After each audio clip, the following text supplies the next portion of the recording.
I love it when characters go full beast mode. We've seen some of the craziest showcases of power yet, and the hype is absolutely off the charts, and this year was no less. Here are some of the best showcases of power in 2025.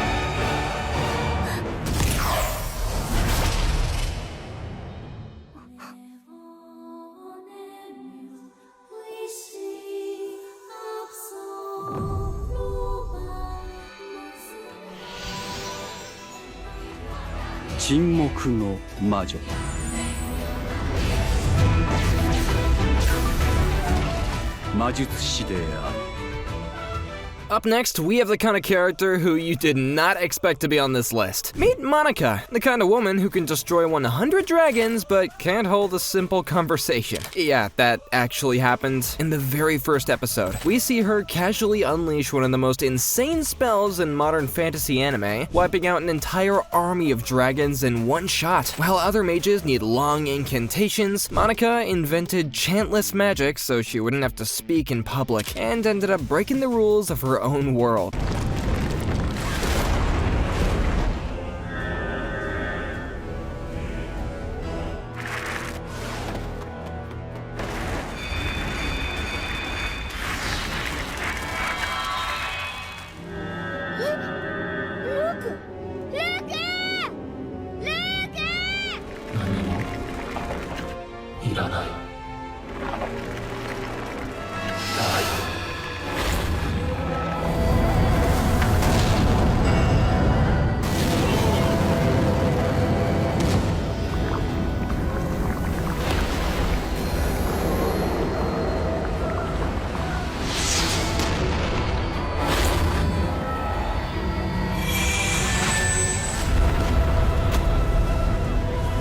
Making his way into this list, we've got Luke from Zenshu. Luke's transformation into the Void is one of those rare anime moments where heartbreak and raw power fuse into something terrifying. You see, he loses everything he's ever loved, and instead of breaking down, he literally becomes the embodiment of nothingness itself. I'm talking about Chernobog levels of presence, towering black wings, and an endless abyss spilling across the battlefield. It honestly feels like a reverse isekai nuke. This is a human who rage quit his mortality and descended straight into eldritch godhood.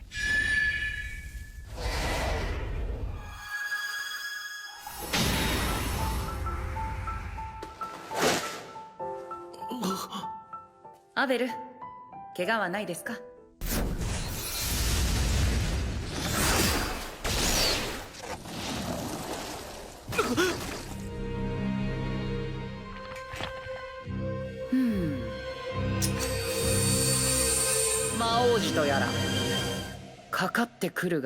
And then we've got Riel versus the Demon Prince, a fight that proves that silence can be louder than any explosion. Riel is one of those anime characters who doesn't believe in shonen screaming. Whenever he walks in, he is followed by calm piano notes, and we all know everyone is safe. That's the kind of aura that only true monsters have. The Demon Prince shows up like a dungeon boss of a JRPG, but everything changes when Ryo shows up. I mean, his friends might think of him as a little underwhelming, but we know the truth. With a flicker of water magic, the Demon Prince's minions are cut down before they even realize what happened. And the Demon Prince literally gets dismantled right after. The so-called ruler of darkness goes from towering figure to dust in the span of minutes.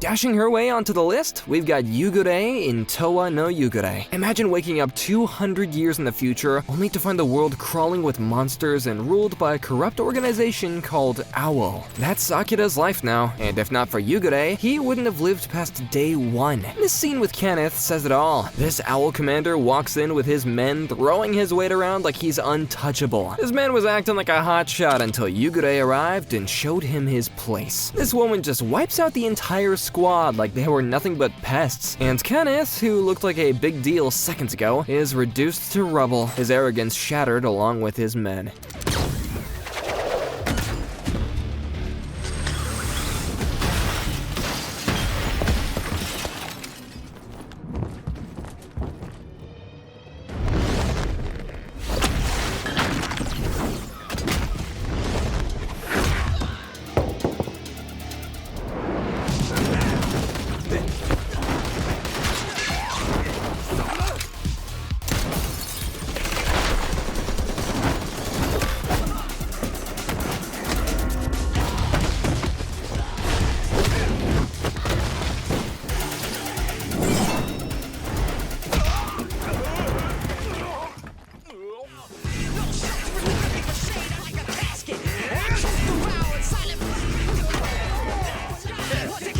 Styling his spot onto this list, we've got Dante terrorizing mercenaries. Devil May Cry is the kind of anime that has its ups and downs. However, there's one scene that everyone just can't get over, because it emanates pure Dante energy. It starts off simple enough. A squad of hired guns storms in, and you just can't help but feel sorry for these guys. This man literally makes the entire squad look like they're absolute clowns. He doesn't actually kill any of them, he just humiliates them so badly that they probably ended up in ER questioning their life choices. The "who are we shooting at" line is legendary because it sums up exactly what's happening. They can't even touch him, and that's the kind of aura only a few anime characters have.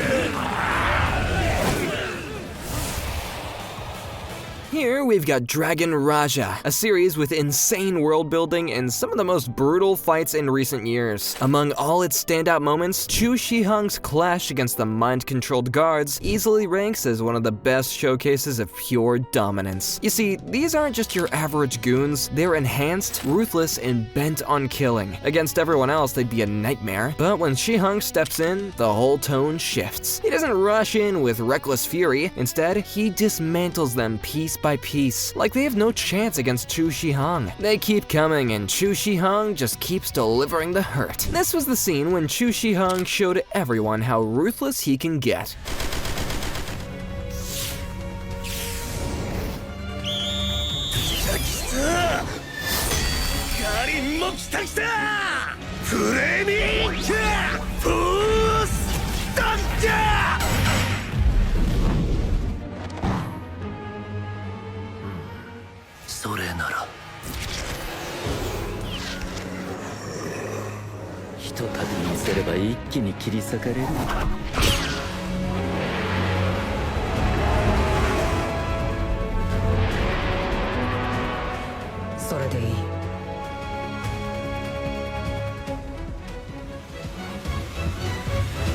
Now, in this scene, we've got Fire Force dropping a whole kaiju on us. And honestly, the moment that beast crawled out of the water with all the smoke and waves crashing, it felt like we were suddenly watching a kaiju movie instead of a shonen. That's when the fourth company stepped in, and with them was none other than Kurono, one of the most unpredictable menaces in the series. Kurono has always had this twisted, sadistic vibe, and Season 3 dialed it all the way up by giving him a moment straight out of Soul Eater. His scythe literally flashes a frame that mirrors Maka's weapon, and all of us went wild with that reference. With the fourth backing him up, the monster that looked unstoppable gets torn apart like it never even stood a chance.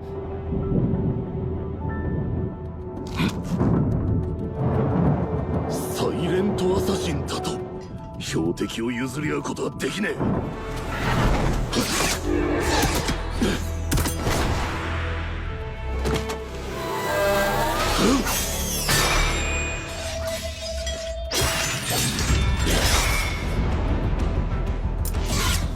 死ね。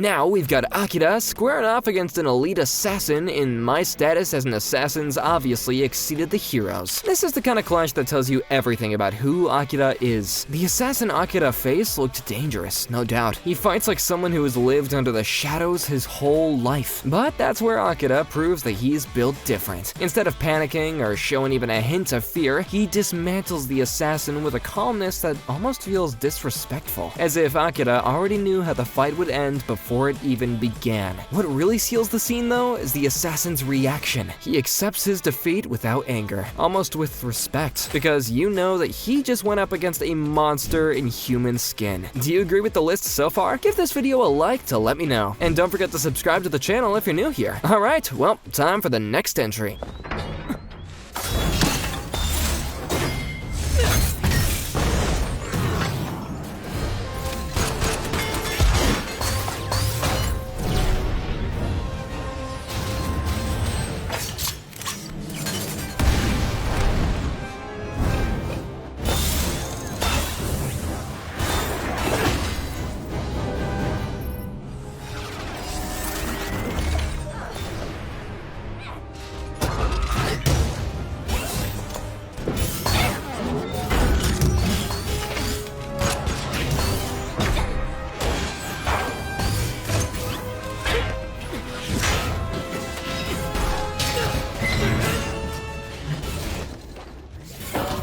Netflix may not have promoted Moonrise like its bigger IPs, but when the VC3 recon unit squared off against those robots on the moon, it was nothing short of sci-fi anime greatness. The actual fight is the definition of a power showcase done right. The VC3 recon unit is a group of soldiers thrown into a battlefield where the odds are stacked against them. But when they face down the swarm of lunar robots, you see exactly what human resolve and firepower look like under pressure. All of it, honestly, just felt like a mix of Star Wars intensity and Attack on Titan desperation.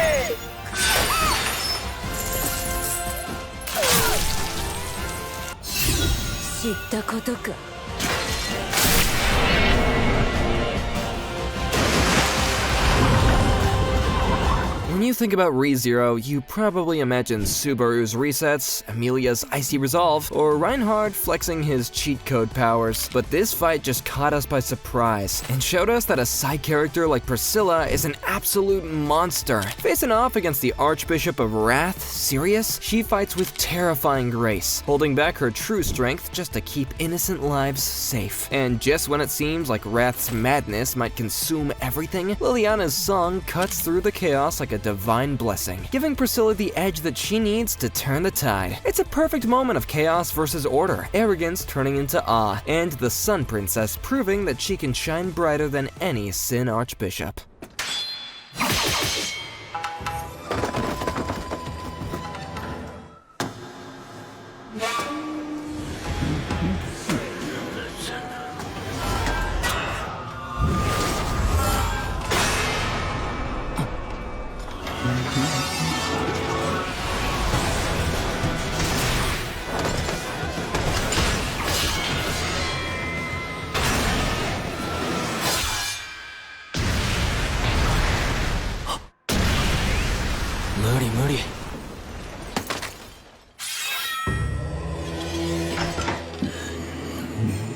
しなく。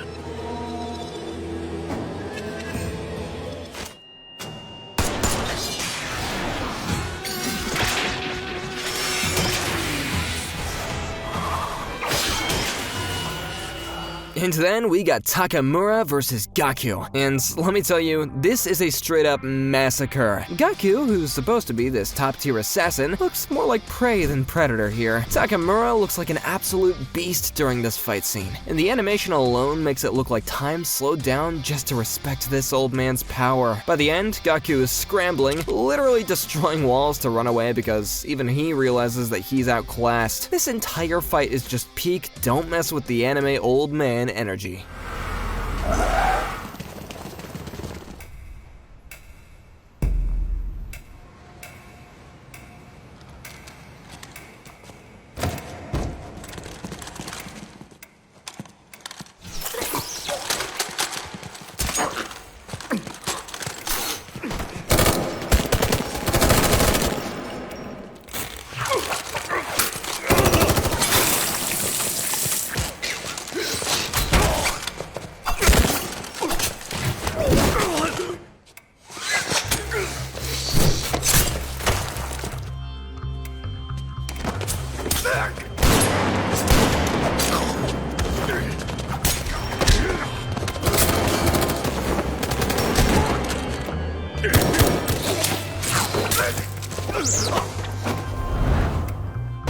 When it comes to style and atmosphere, Adult Swim really knows how to deliver. And Lazarus proves it with one of the slickest sequences in recent anime. The soldiers come in strapped with gear, rifles, full formations, you name it, and yet none of it matters. Soryu slices through them with wires and blades like they're training dummies, never once breaking composure. It's the kind of fight that builds hype for what's coming next. You watch this and immediately think, okay, if Axel has to go up against this monster, he's gonna need more than plot armor. ジ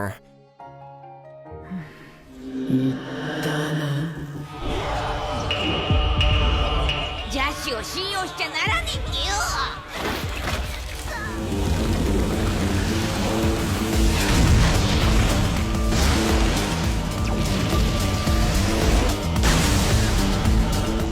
やっと手に入れたでのこの体。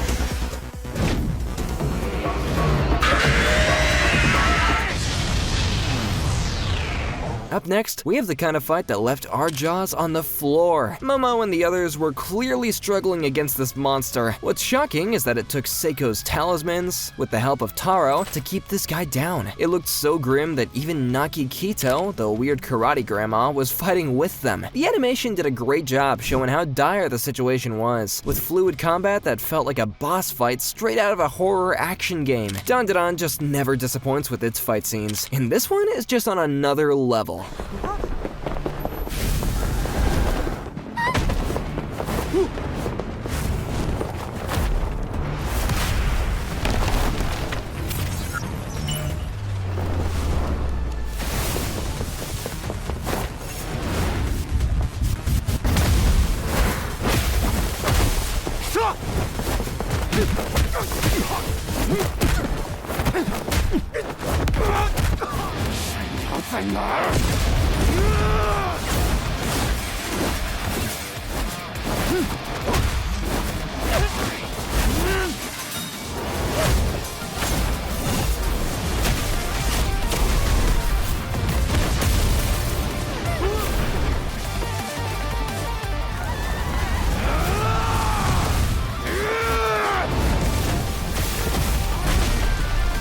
let's move on to Super Cube, the anime that should have been given more hype. And the fight between Shigo-chin and the men in suits is the perfect example of a terrifying showcase in power. The scene hits like pure cinema. Chin barely flinches as agents looking straight out of the Matrix rush him, but he casually bullies them with precise kicks and punches. The choreography is detailed to the brim, with fast-paced action, brutal counters, and raw hand-to-hand dominance. What makes it special is how Chin's aura farming amplifies as the fight goes on, making him look untouchable with the suits crumbling one after another. It's one of those fights that proves that sometimes one man really can take on an army.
Up next, we've got Gen Narumi stepping up against a kaiju that looks suspiciously like Godzilla in Kaiju number 8. This scene is a total flex of what makes Narumi such a terrifying force on the battlefield. Narumi literally dismantles the kaiju with ridiculous ease. Wielding his massive transforming weapon, he shoots and tears through a monster that should have leveled the city. The animators dial it up with huge shockwaves, explosive impacts, and even that wild kaiju scream that makes it look like Narumi caught this city-leveling beast by surprise, because it probably did. Narumi is not just another soldier, he's a one-man army, the captain of the strongest unit, showing us why he's in a completely different league.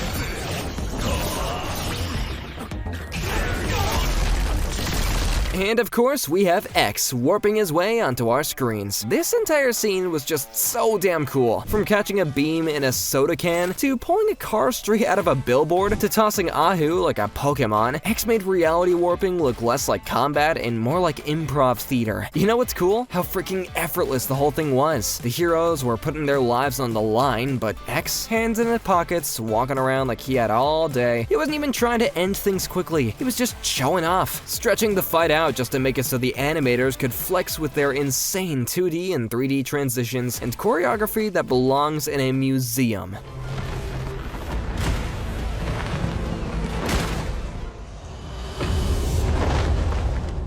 あれはただのモンスターじゃない。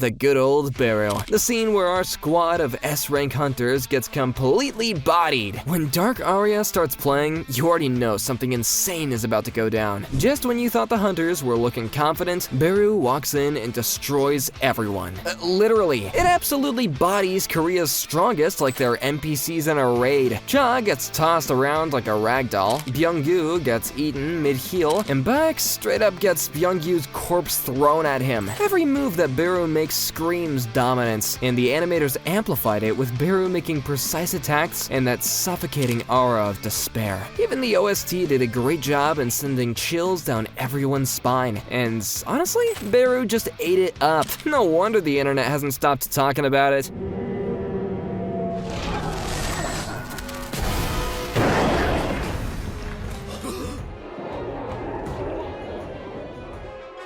このクレバです。行くぞ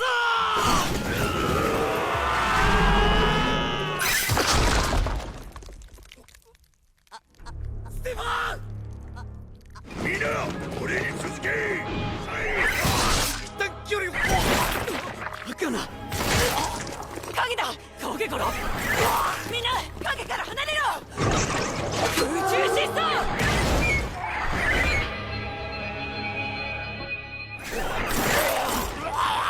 これが人間。この私の力をもってしても制御できん。白スパ。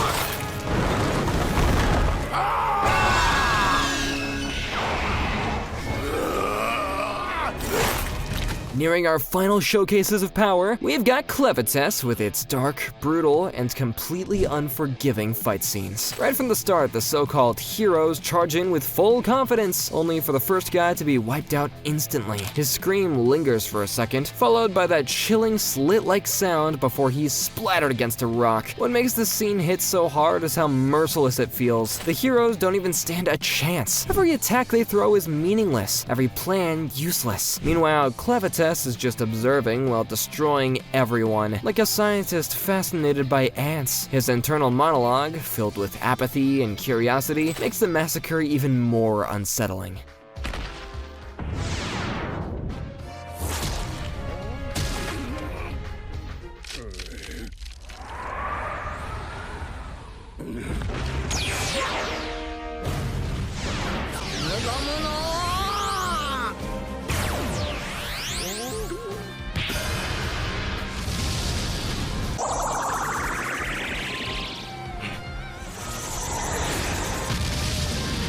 We're wrapping up this list of the best showcases of power in 2025. We're sure that we may have missed some of your favorite entries, or at least your ranking would be different from ours, but don't keep that hanging though. Be sure to comment down below any entrances that you would have liked to see on this list. If you enjoyed this video, give it a thumbs up and subscribe so we can show you more of the best moments around. See you next time!